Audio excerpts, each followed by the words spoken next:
The hottest pop culture stories of the day, like we lost a great. Plus, we just found out Anderson Cooper is leaving one of his big jobs. This is Hot to Go. I'm Brittany. I'm Kendall. And I'm Mike. Robert Duvall, you know him as the Oscar-winning actor who was the Godfather, has passed away.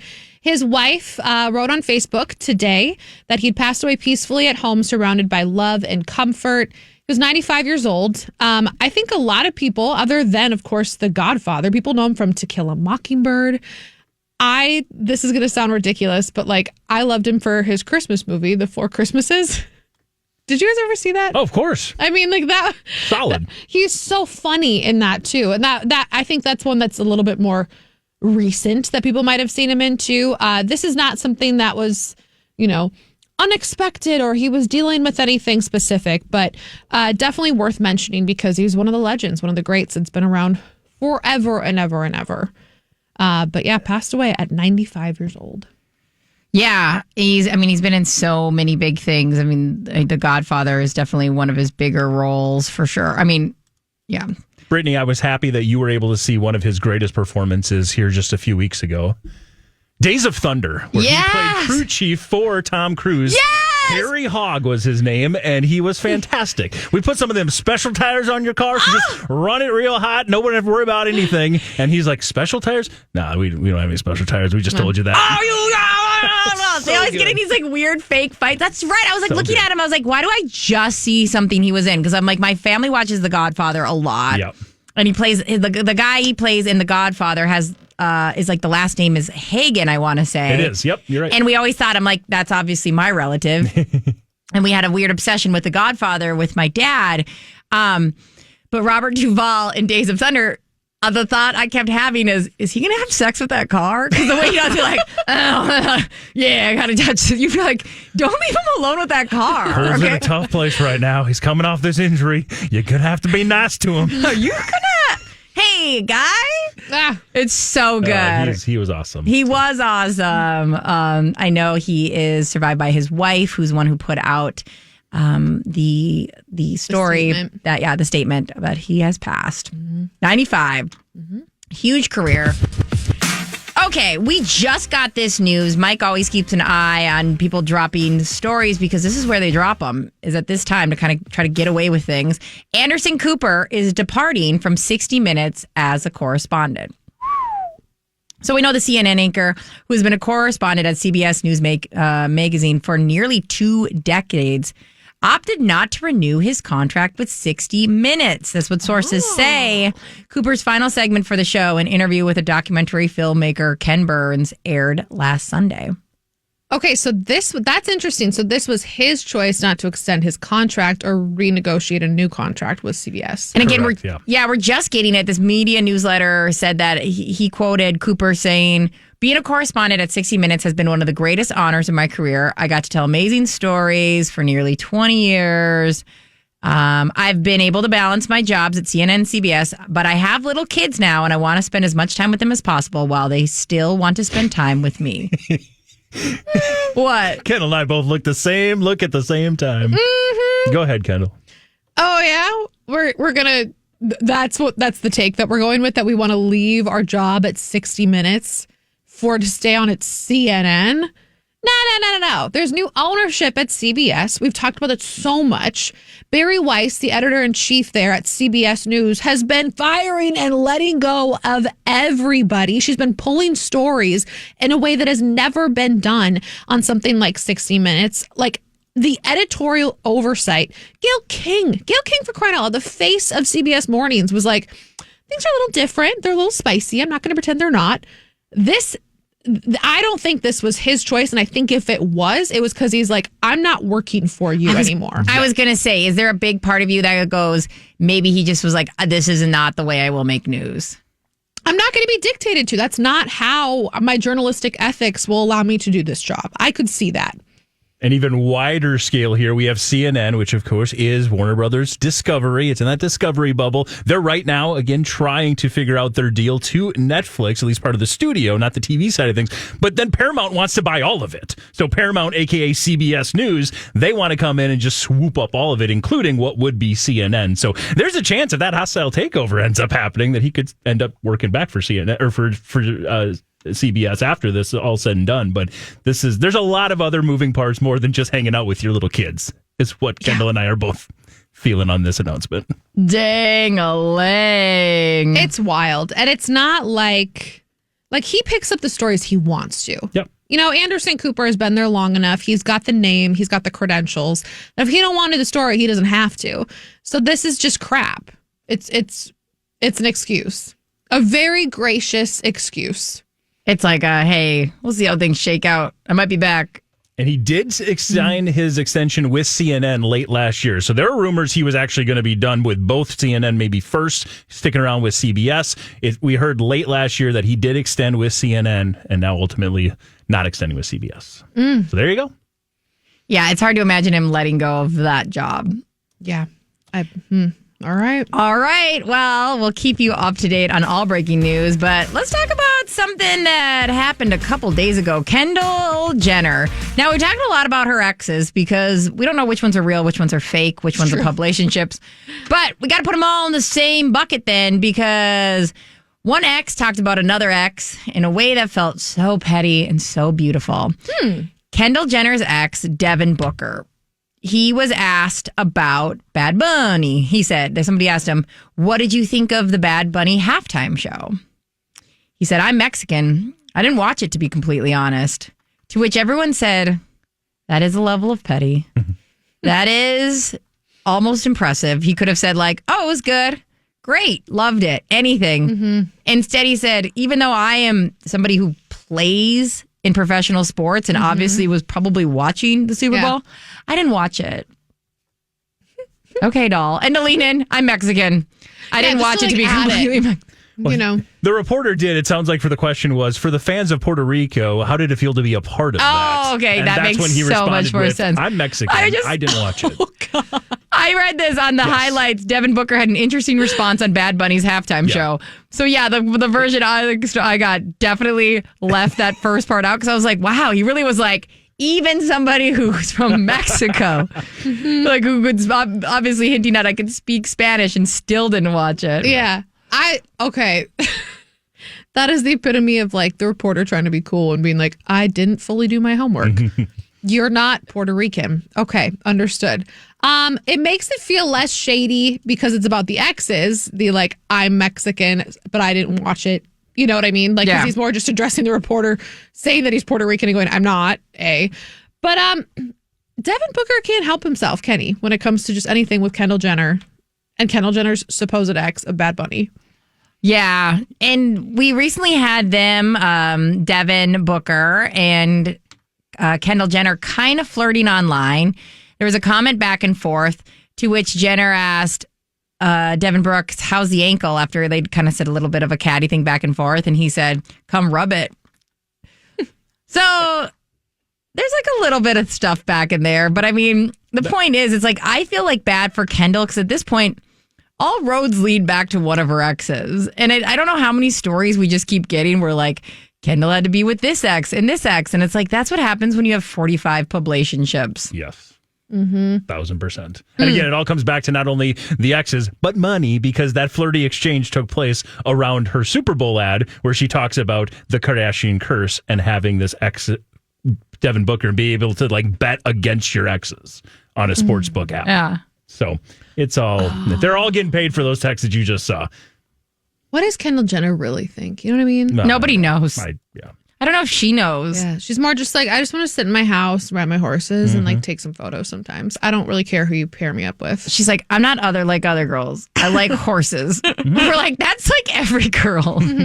We all want to be horse girl, okay? Okay, we all want to do. Some of us just didn't believe in ourselves. I was like, there's no way I can get to horse.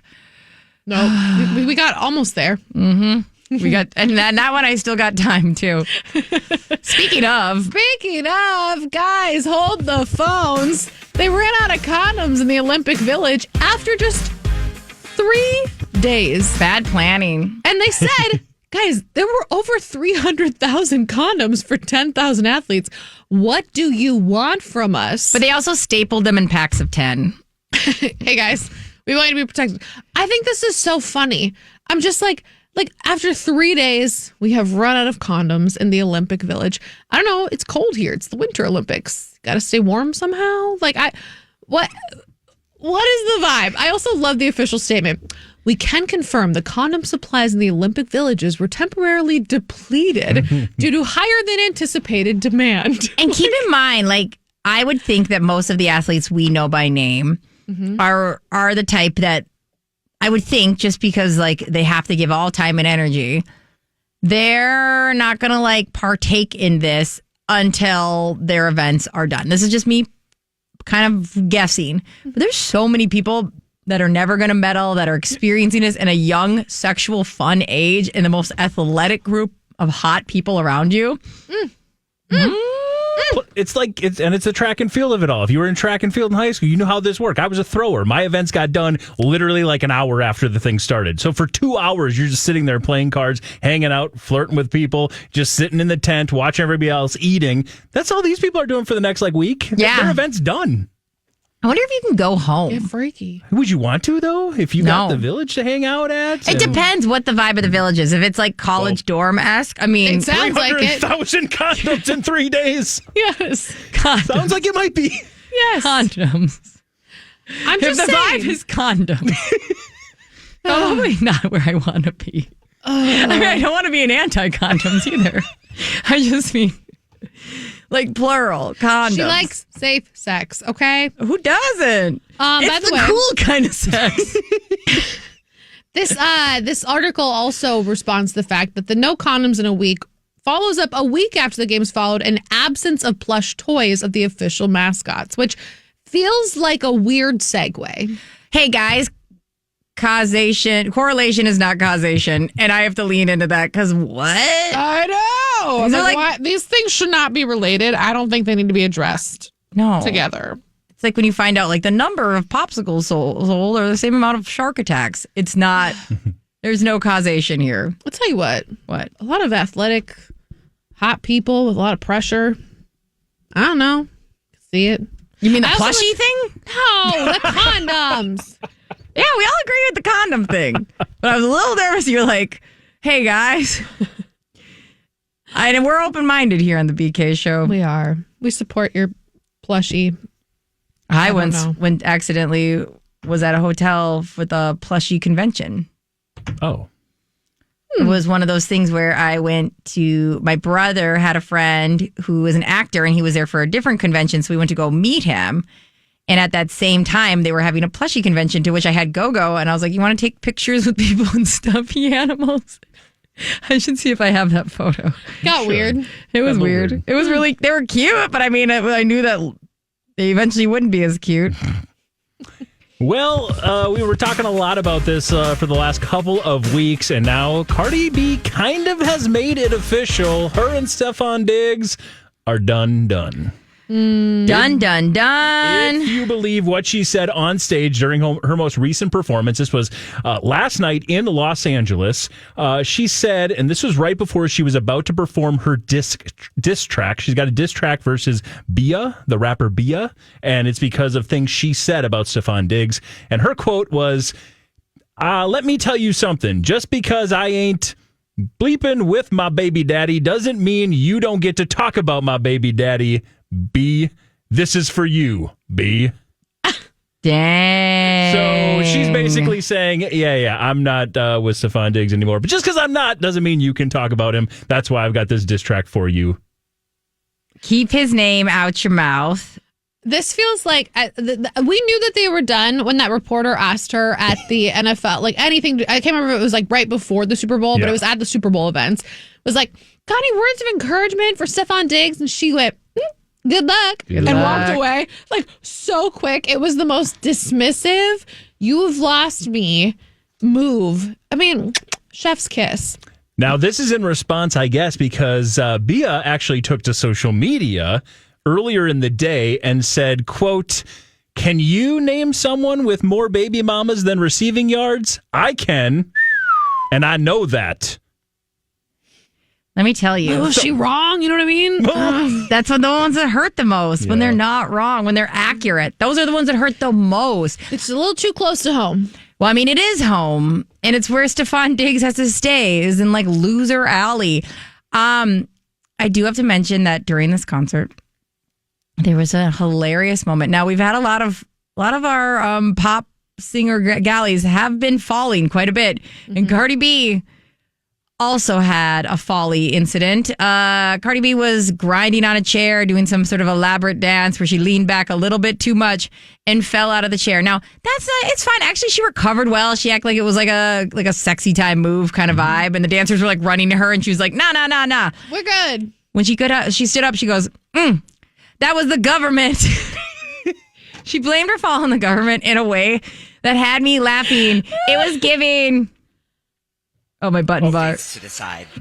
I think it should be left up to the states to decide. Like, out of nowhere, like, she blames the falling on the chair on the government, to which I couldn't stop laughing. It was peak comedy. It was the government. It was the government. Oh, God. I want to say that from now on whenever something goes wrong. I run into a door and I'm like, it's the government. It used to be, we used to go, in this economy, when anything would go awry, but now it's the government. It's the government. Cardi. It's hot to blow.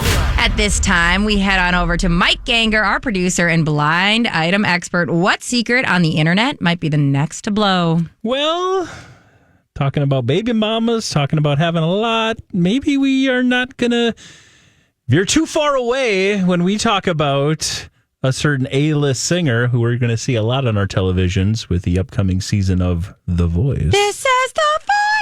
Adam Levine, according to the deepest, darkest spots of the internet, maybe not shocking to many, is and has been cheating on his wife once again. The maybe shockinger part that we are going to learn is that at least one, maybe a couple of those women are pregnant. No. Adam! This is absolutely from the realm of this is the deepest, darkest areas of the internet. We don't have any way, shape, or form of a confirmation of this. I will just say he did they both were very vocal about around Valentine's Day. He posted a picture of him and Bahati Prinsloo, his wife, and said, "My eternal Valentine." That is so scary to me. Uh-huh. And again, we are a week away from the Champions Edition, season 49 of The Voice. This is wild.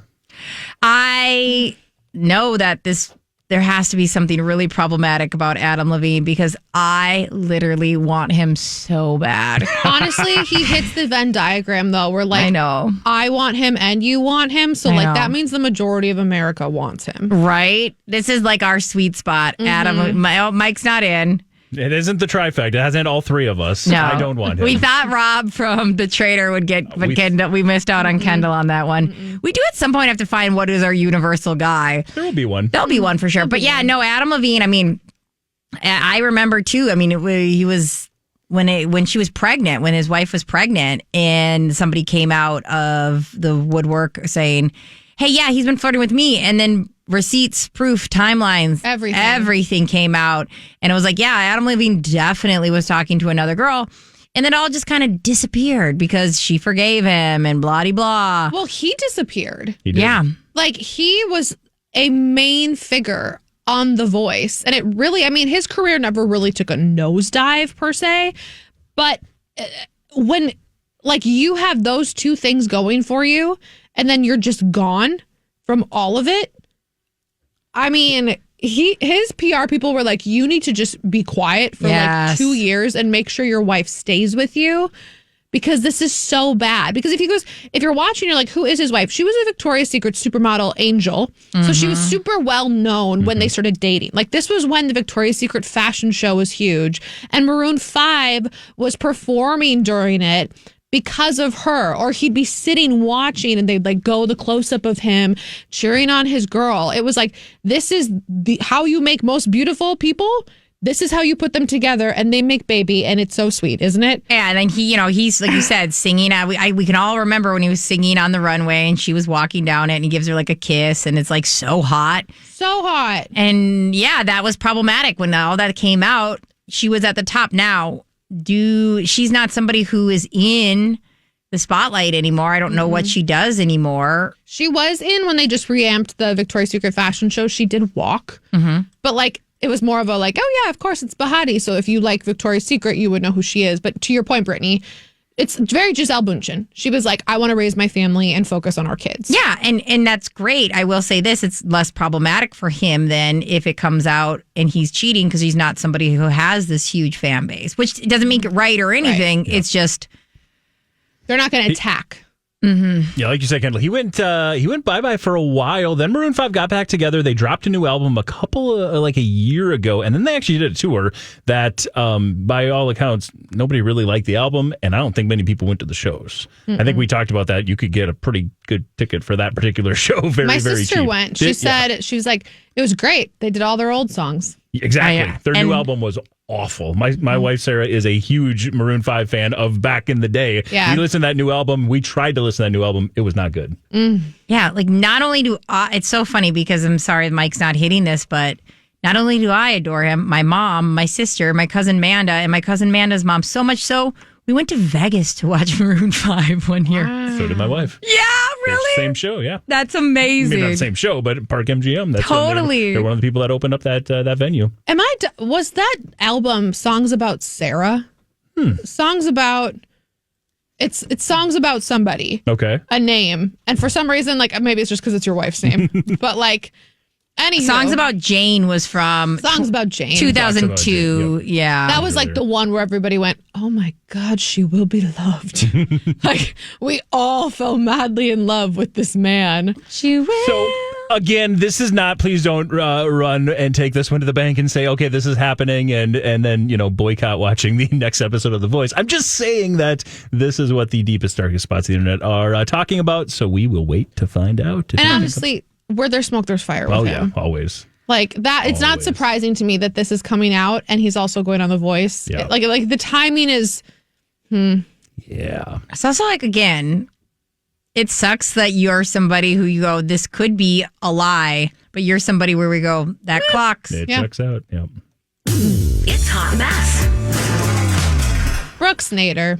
Oh, Why are you famous? we don't know. We still don't know. You are beautiful. We're beautiful and you're messy. You are a hot mess And you for do today. and you do tell us names. So I do appreciate that. Now, do I want to watch you on TV? Not so much. So Brooks Nader got food poisoning on her way to her 29th birthday on her private jet. Oh, no. I know. And you're wondering, but how do we know that? Did she tell all of us? No. She showed us. There are photos of her laying on the floor of the private jet. There are videos of her dad giving her water because apparently she couldn't hold the cup for herself. And then she talks about it later on, too. Girl, I've had some pretty insane food poisoning. And like we've talked about on the show, once you've had food, like actually had food poisoning, you go, that's not a joke anymore. Like that's not even a joke that I make. And like it's so bad. I actually don't care if it's private or not. Being on a plane with food poisoning does sound like hell. My first thought isn't how can I market my food poisoning? This girl's lost her mind. Like, at what point do we go, honey, just sit down. Just sit down. Just lay down. Like, please, face down in the corner of like a vent because that's what you need, like that weird cold air on you. Yes. Yeah, this blows my mind. I have never been sick and gone to a place of, I should probably post on Instagram. But do I look like white as a sheet in this one, or can you like get the angle better so I look sicker? So the post came from her youngest sister, Sarah Jane Nader, because, I like to keep up with the Naders. But she posted, very touch and go. Food poisoning 1, Brooksy 0. Very touch and go. What? I get that they're reality people. They want to be the next Kardashians. Yep. But like, we don't need this. There's an Hermes bag near her, just like overflowing with stuff. I have to laugh. I will say it's a little funnier that the sister posted. Like, that's a little more coded. Like, I'd probably be like, she'll never make it. R.I.P. Lindsay. You know what I mean? That'd be so awful. I would murder my sister. I know, but I'm little sister, so I can post whatever I want. Like, that would make me laugh. It's so touch and go. We're so worried about her. I'm going to post pictures of her just in case. Just in case. We'll never know. Oh, okay. I mean, it's kind of funny that it's written all over her sweatpants. Like she did I will say that. I get it. Then later, Brooks Nader is the one that posts about like sharing it and all these things. Like it's embarrassing. But I will say this as a little sister. Also, you are not like us. You're on a private jet to St. Bart's with, did you say there's an Hermes bag by her? Her sister's wearing like some fluffy coat with like a gold plated watch.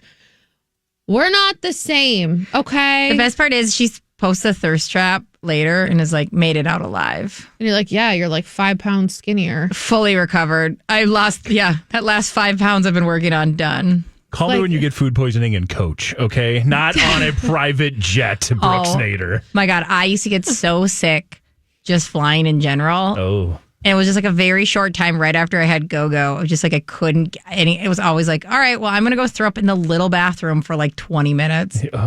Super fun. I'd prefer her sitch. Yeah, you're not like us, ma'am. And this is not ever the thing that I would think of doing. That's just, it's weird. But she had a cup that said 20 fine. She's not even 20. What? Okay.